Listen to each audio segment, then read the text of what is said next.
జనజీవన స్రవంతిలోకి వచ్చి ఇది లొంగుబాటు కాదు, ఇది మీరు స్పష్టంగా అర్థం చేసుకోవాలి.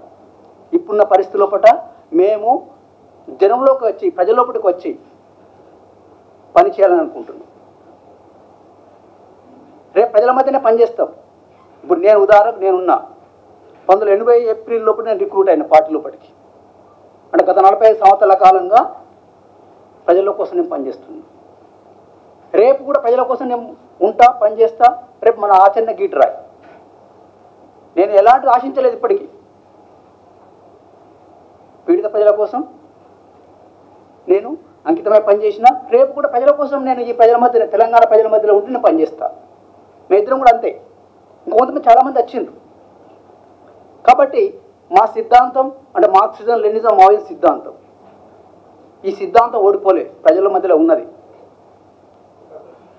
అంటే మావోయిస్ట్ భావజాలం అనేది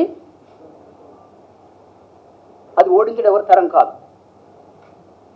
ఇలా మేము కొంతమంది చనిపోవచ్చు, కానీ ఈ భావజాలంతో పనిచేసే వాళ్ళు రేపు పుట్టుకొస్తారు, ఈ సమాజం నుంచి పుట్టుకొస్తారు. అయితే మీరు హింసా మార్గాన్ని వదిలేసినట్టేనా? హింసతోటి సాధిస్తామనుకున్న మార్గాన్ని వదిలేసినట్టేనా? మేము ప్రజల మధ్య పనిచేయాలనుకుంటున్నాం, ప్రజాస్వామిక పద్ధతిలో పనిచేయాలనుకుంటున్నాం.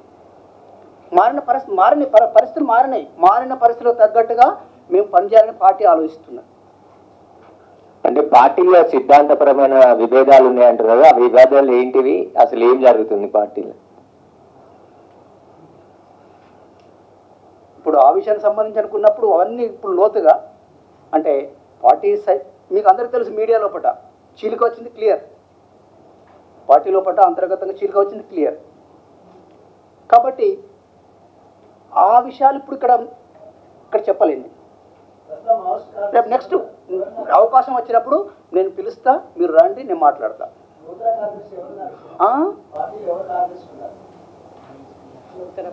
దేవ్జీ అయిండు.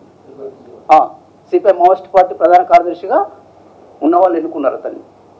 ప్రస్తుతం తిప్పరి తిరుపతి క్లియర్.